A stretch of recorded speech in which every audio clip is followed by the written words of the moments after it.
guys. Pada kesempatan kali ini, bersama Karyanti Solihah, kita akan mempelajari teori masuknya Hindu-Buddha ke Indonesia. Mari kita simak videonya. Let's go!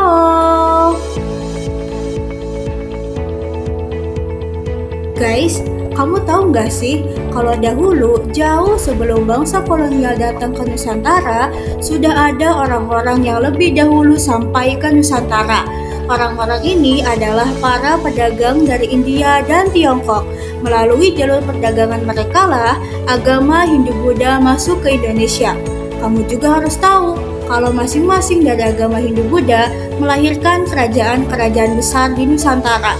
Contohnya, Kerajaan Sriwijaya yang merupakan kerajaan bercorak agama Buddha dan Majapahit yang merupakan kerajaan yang bercorak agama Hindu. Untuk lebih jelasnya, mari kita pelajari bagaimana agama Hindu-Buddha bisa masuk ke Nusantara.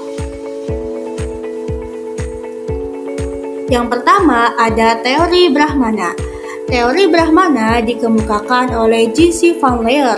Isi teori ini menyatakan bahwa masuknya agama dan kebudayaan Hindu ke Indonesia dibawa oleh kaum Brahmana, yakni golongan yang menguasai ajaran, adat, pengetahuan, dan keagamaan Hindu. Para pendukung teori masuknya Hindu-Buddha ke Indonesia ini meyakini bahwa golongan Brahmana yang berperan menyebarkan agama Hindu karena mereka memang memiliki pengetahuan yang dalam mengenai kitab suci Weda. Diperkirakan, para Brahmana di India mendapat undangan dari penguasa di Indonesia untuk memimpin upacara keagamaan, mengajarkan ilmu pengetahuan dan agama, serta menobatkannya sebagai raja.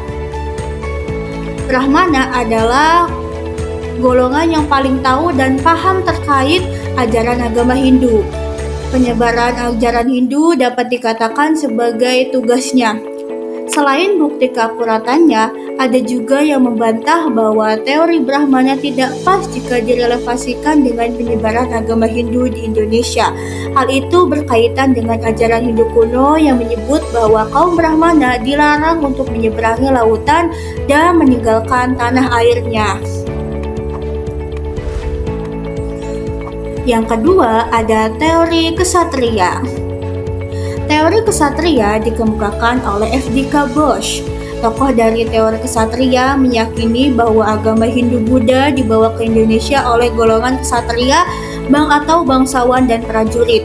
Di dalam agama Hindu, kesatria merupakan kasta kedua yang kedudukannya di bawah kasta Brahmana. Menurut para ahli, persebaran Hindu di Indonesia terjadi akibat pergolakan politik yang terjadi di India yang menyebabkan runtuhnya kerajaan-kerajaan di India. Penguasa yang kalah kemudian melarikan diri ke berbagai wilayah. Salah satu tujuan pelariannya adalah Indonesia. Begitu tiba ke Indonesia, golongan kesatria mendirikan sebuah komunitas kecil yang perlahan berkembang menjadi kerajaan atau pemerintahan baru.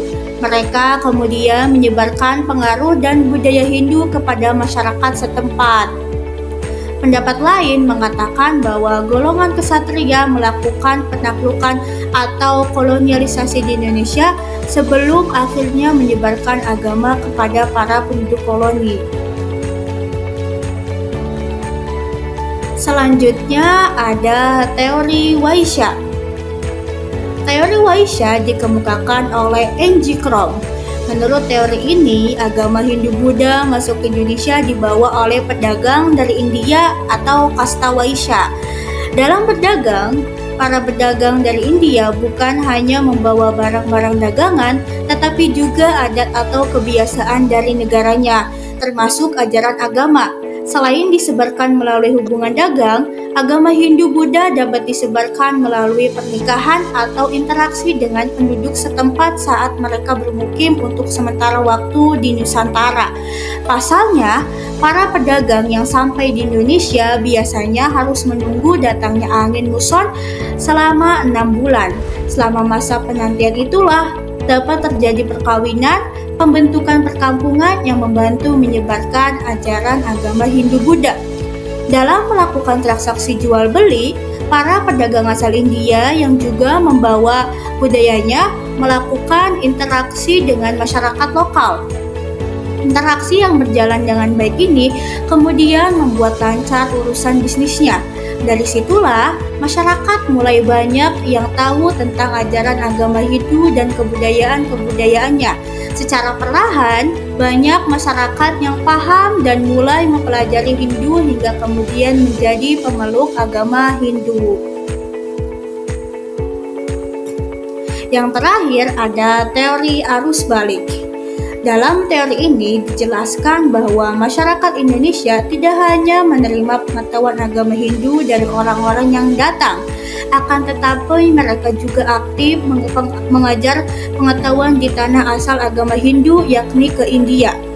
Pendukung teori arus balik meyakini bahwa sangat mungkin orang-orang Indonesia yang belajar agama Hindu ke India sekembalinya ke tanah air akan menyebarkan apa yang dipelajari kepada masyarakat di sekitarnya.